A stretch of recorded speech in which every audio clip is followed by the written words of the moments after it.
Kia ora and good morning, everybody. It is great to be here. Yep, it is an interesting mix, health and sport and recreation. Very arduous duties in the sports portfolio, you know, all those World Cups to go to and that sort of thing, but from time to time we get the chance to focus on health. Now, actually, health is my number one priority, and it's what I spend about 90% of my time on. And of course, health is always in the news. No one's ever going to say stop sending dollars into the health system, but we are very focused actually on making sure that more New Zealanders get more access to the health services they need. And of course, the answer to unmet need is to continue to do more, and that's what I'm driving our system to produce and to do. So I want to thank the Chair of HQSC, Alan Merry, for the invitation to speak here today. Also to acknowledge Janice Wilson, the Chief Executive. I know you've had a great lecture this morning from Henry Marsh. Just had a chat with him over a cup of tea. Awake craniotomy, that sounds like something you wouldn't want to try at home, but certainly I know that he's made some excellent points around clinical leadership. And it's also great to see Martin Snedden here. I know Martin's here and will be addressing you around leadership.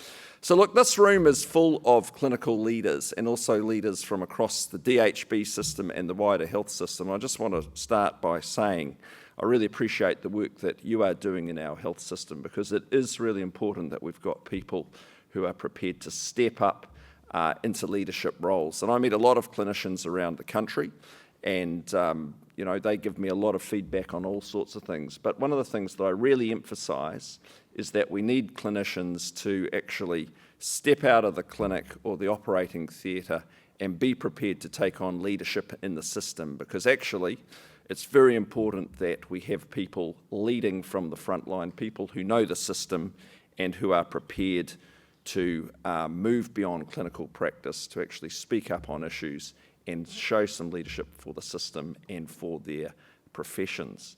Quality and safety in the health system is very important to this government, and New Zealanders regard quality of service as fundamental to the health system.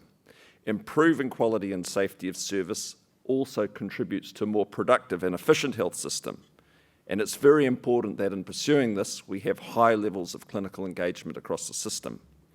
Health professionals have a lot to contribute in terms of knowledge and in innovation as well. Professionals know their local population, they know the challenges that are facing them, and they know the solutions that will work. Creative and bold approaches to challenging issues have to be encouraged, and experimental solutions should be supported, rather than waiting for perfect proof of what works. As a system, it's really important that we learn from each other. We need to learn both from successes and failures. And one of the things that I'm very keen on is that when things work well in one district health board setting, that we find a way to actually drive that right across the system.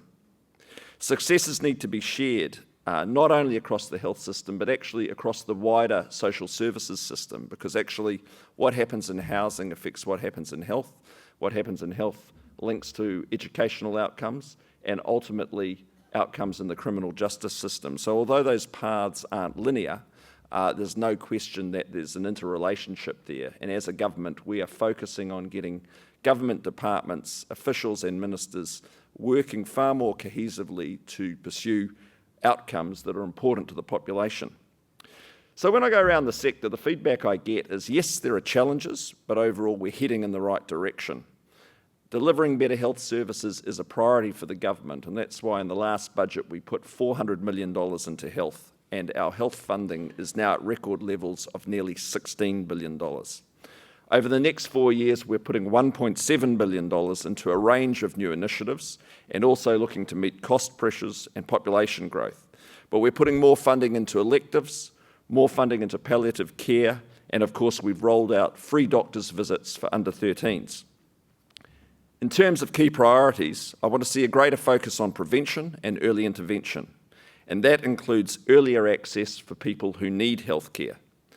I've made it clear to district health boards that we've got to deliver more services in the community, and we've got to continue to change the way that healthcare is delivered, with more people receiving the care that they need away from the hospital setting. We also have to make more progress on non-communicable diseases, because as you know, our largest health burden stems from chronic conditions.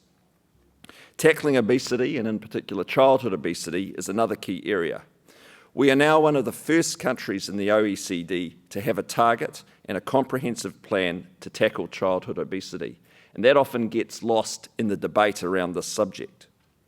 Health targets are going to continue to be a focus, and they're not just about the numbers. They're about delivering better and faster access to the services that people need. It's also very apparent that we need clear strategic direction in the health sector. The current health strategy update's been a good opportunity to develop a more integrated and cohesive health system that's better able to meet the demands of the future. There are 5 key strategic themes in the strategy: people-powered, closer to home, value and high performance, one team, and having a smart system. Those themes signal a focus on prevention and well-being, more integrated services, support for innovation, better collaboration, new ways of working to reach our most vulnerable, giving every child a healthy start, and ensuring that information and services are more accessible. That revised strategy is going to be coming up to Cabinet over the next few weeks. Since its establishment in 2010, the Health Quality and Safety Commission has worked with the sector to make significant progress in further raising the profile of quality and safety in healthcare. We've now improved reporting and reviews of adverse events in healthcare, increasing co-design of services between clinicians and consumers, and we've got more improvement advisors working out in the sector. In terms of current HQSC work, New Zealand's first national program to reduce surgical site infections has seen an improvement in the percentage of hip and knee operations in which good practice in antibiotic use and skin preparation is followed. We've seen the near eradication of central line bacteremia in intensive care units, better than in most other countries. As well as the obvious benefit for patients, it's also saved our health system $5 million.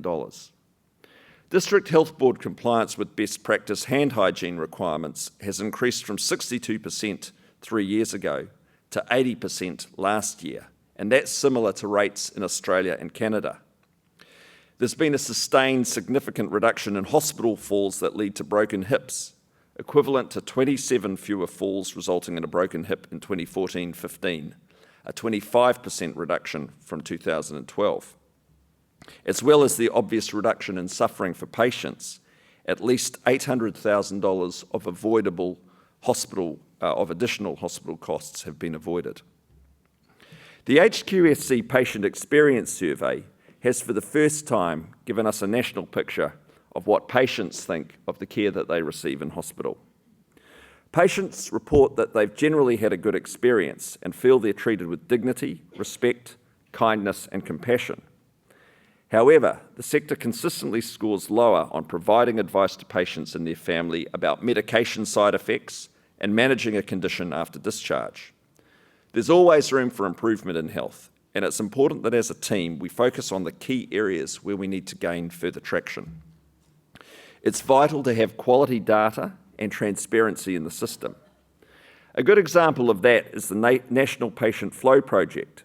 For the first time, we're tracking the outcomes of GP referrals to hospital specialists. We're now one of the first countries to collect that data on a national basis. So earlier this week, we released initial data which shows that between July and September 2015, there were 146,000 GP referrals for a first specialist assessment. Of those referrals, 131,000 patients, that's 90%, were accepted for a first specialist assessment. 6% had their requests held so further investigations could be carried out, and 4% were declined as they didn't meet the threshold. And we know that as the data builds, the number of patients declined and sent back to their GP for care because they didn't meet the threshold will probably rise, and we think it'll get up to about 10 to 15%. But the important thing is we're gaining transparency in the system, and we can actually track what the outcome of those referrals actually is, so we can then do something about increasing access. The background to that, of course, is that in terms of first specialist assessments, over the last 7 years, they've gone up from 430,000 appointments a year to 540,000.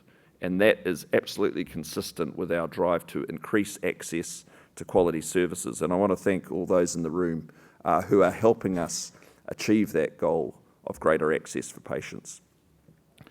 Another example in this area is ACC's treatment injury liability account, which is subject to a rising number of claims. It's important from a clinical and fiscal point of view that we know why that's happening. Health, ACC and HQSC are working to develop a full understanding of what's driving that increase. We will then look at what interventions are needed. There are many potential factors involved: an ever-increasing climate of litigation, the ability of technology to deliver better outcomes, as well as, of course, raised public expectations. We need to ensure that all the quality data is properly fed back to clinicians. We want to deliver better outcomes for individuals, but also, of course, for the population as a whole. In closing, I want to assure you that the government is going to continue to place a top priority on increasing access to health services, and a commitment to quality and safety is at the heart of that agenda. Thank you for attending today. I know that you're all busy. I know that you've got important work that you could be doing elsewhere, but I think it is significant that you've chosen to spend your time here, and I think these are going to be very important discussions. So thank you. I look forward to hearing further outcomes of what you'll be talking about. Kia ora.